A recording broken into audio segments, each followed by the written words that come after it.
All right, this is Dave from Washington State. I'm going to go through our contributions here. So for the data compilation part of it, so these are some of the data sets that we compiled, and you can see there's quite a few. We contributed about 9.2% of the records submitted to NGDS.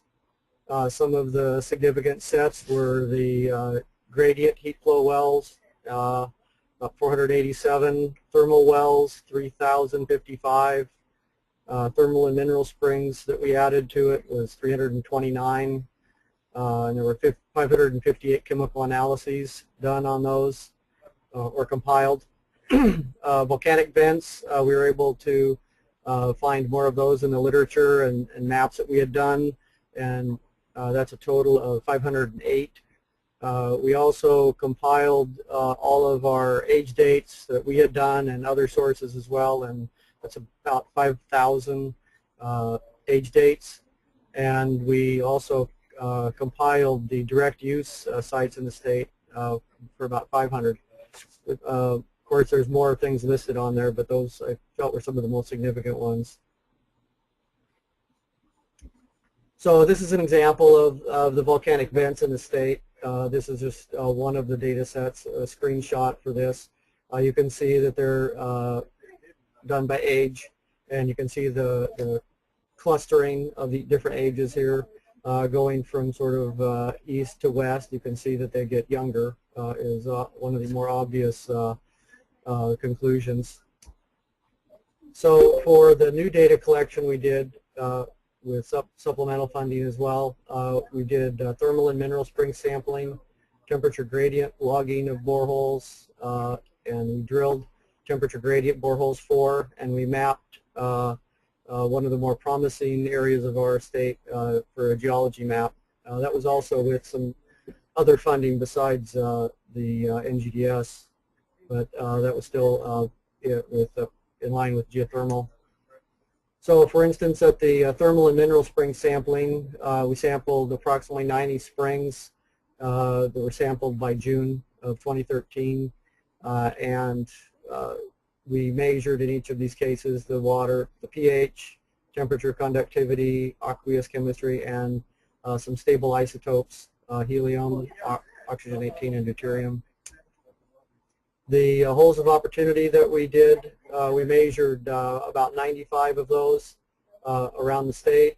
At first we thought we would be able to do this quite easily. It turned out that this was much more challenging to find suitable holes to do this in, and we ended up at that number of 95. But the criteria of looking for deep, open, or fully cased wells to 200 feet and where we were willing to risk losing the probe in, I guess, was really the criteria. For the 4 temperature gradient holes, we had planned to drill them to about 700 feet. Three of the 4 were drilled to 700 feet. One was drilled to 300 feet because of drilling problems. And the sites were concentrated in the South Cascades, Wind River Valley, and the Simcoe volcanic field. So there's the distribution of the boreholes. You can see the temperature gradient next to the various sites. This one here, Wind River, is something I'll talk about a little bit later, which was one of the more promising, but this one was also the most shallow hole that ran into problems, but we still think this is one of our more promising areas of the state.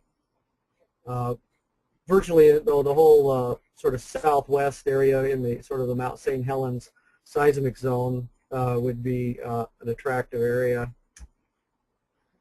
So the publications that have been generated out of this, or are being generated out of it, is a geologic map and geothermal assessment of the Wind River Valley. That's completed online now. The geothermal favorability map, a new map for that, and I'll get into that a little bit about the details of it, is just about through the publication process. We included on our geology portal the digital databases for the data compilation onto the portal. That is also similar to the NGDS, and we updated the OFR for the oil and gas wells in the state. volcanic vents, and the fault map, which I didn't show a picture of. The significance of that is that it's similar to USGS's fault map, except they rely on us to accurately locate and keep the active fault map for the state. So this is the geologic map and the geothermal assessment of the Wind River Valley map. The significant things here are this is a fault-controlled valley. There's faults that run up the valley, and then there's also cross-cutting faults. Wherever you have that relationship is where the hot springs are occurring. You also have very young rocks through here. You've got volcanic vents with lava flow going down the valley here, and so the method was to go out and to do a more detailed map of the geology, but then also to do more geophysics in this valley to try to delineate the faults, and that was done with seismic, magnetic, and resistivity to delineate the features better.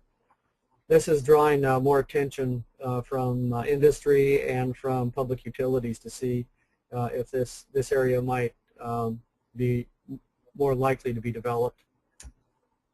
So one of the main products that is coming out of this is a new favorability map, and we tried doing modeling using putting all the data that we compiled into the GIS environment, using basically weighted raster calculations and fuzzy transformations, using the permeability, the heat flow, rock types, and elevation and slope, distance to transmission lines, and that sort of thing to determine what the weight of it was. So for instance, you know, I guess I should say elevation and slope, anything above 5,000 feet elevation was excluded in Washington, figuring that it was too high from just to develop from a snow perspective, and probably was excluded on that basis. Distance to transmission lines, there are a lot of transmission lines in Washington, but the further you get from it, it would become less economic, so that was also figured into the calculation. You can see then that the area in the red colors are the more favorable, and blue is less favorable. So this area down here is the Wind River Valley, and this area through here would be the Mount St. Helens seismic zone. We think that that's our best opportunity for developing a high-temperature geothermal system. So lastly, the results of this is it certainly allowed us to gather a lot of data that was not necessarily not available, but it would have been difficult for anybody to wade through the amount of literature and files that we had that were in paper form. So now it's available digitally, electronically, and online. We think we've reduced the cost and risk of conducting geothermal exploration. We work closely with some of the utilities here and Alta Rock, geothermal exploration company here that is expressing more interest in conducting business here, but because of the information they now have. I think we have a better understanding of the heat in some of the areas that had little previous exploration. And the data sets that have been compiled or that are online in the interactive environment were just not available to the public before. That's it. Great. Thank you, Dave. I'd like to go ahead and open it up to questions. So I will unmute everybody. Again, if you're not asking questions, please unmute it. So Dave, Rick here. I guess one of the things that we all need to compare notes on afterwards is the drilling of the gradient holes and successes, what worked with local drillers and what didn't, and seems to me there's must be 5 different experiences there that we may be able to learn from. And I guess I had one second question relating the SMU heat flow map has a hotspot, I guess it's around Mount St. Helens. Do you find that heat flow map useful for Washington, or would you want something different?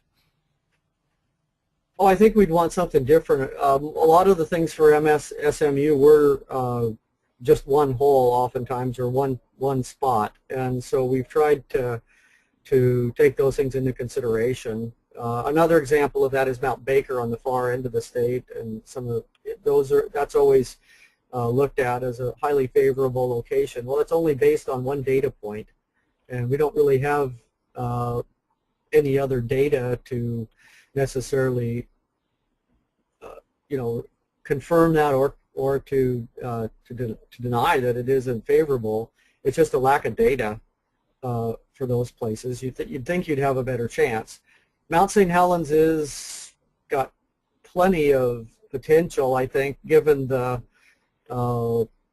certainly the faults in the area, plenty of intersecting faults. Again, though, not a lot of data known in the area, amazingly enough, in terms of geothermal type of information.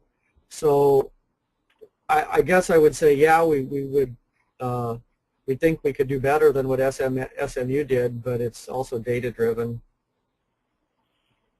What about land access in the vicinity of Mount St. Helens? Is it Forest Service or what is it? You can't do anything in the monument itself, but there's plenty of areas outside of the monument, and they are owned by Forest Service, Weyerhaeuser, and the DNR state lands. Primarily, those are the three biggest landholders surrounding the area. I would say that the land position is very favorable. Alta Rock has some sort of a contract with Weyerhaeuser on all of their lands for geothermal, and they certainly have been looking more at the Mount St. Helens seismic zone.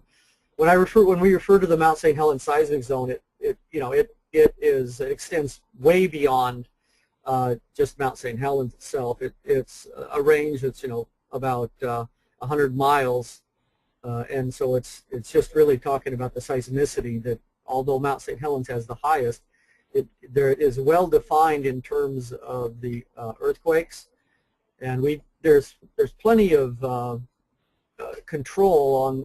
If you go through and recalculate the hypocenters for the earthquakes, you can really start to define the faults and the intersections of these things within those zones, and we did that, and that was taken into consideration. That's not something I showed in one of the slides, though. So I forget, did that area show up as the highest favorability in the state? No, because you don't have as much information, again, from heat flow and things like that. So when you're weighting this through this model, it doesn't necessarily show up if you're only looking at the part of the faults and the fault and the seismic activity and intersection of the faults, it would probably go up in terms of what you're thinking its favorability. But if you add in all of the other data, you don't have as much data. Your map needs a Dave Norman fudge factor to fix it. Probably so. Well, and in fact, that is kind of the way that the first map was developed, right? It was developed because they didn't have a lot of data. And honestly, although we compiled a lot of data, you probably still don't have a lot of data to do this. The first map that was developed back in the 80s was done by a bunch of geologists pretty much standing around, and you had some heat flow information, but you took into account, just in a general sense, okay, well, here's your young volcanics, here's some faults, and we think this area would be favorable. So this favorability map doesn't necessarily, it doesn't contradict that earlier map. It kind of reaffirms it in a way, but it uses the data that you have to try to say, well, at least you have a better chance here knowing what data you have. But that doesn't necessarily explain all of what you might go through for exploration. Is there one more question before I switch over to Lisa, who's going to talk about the Nevada drilling?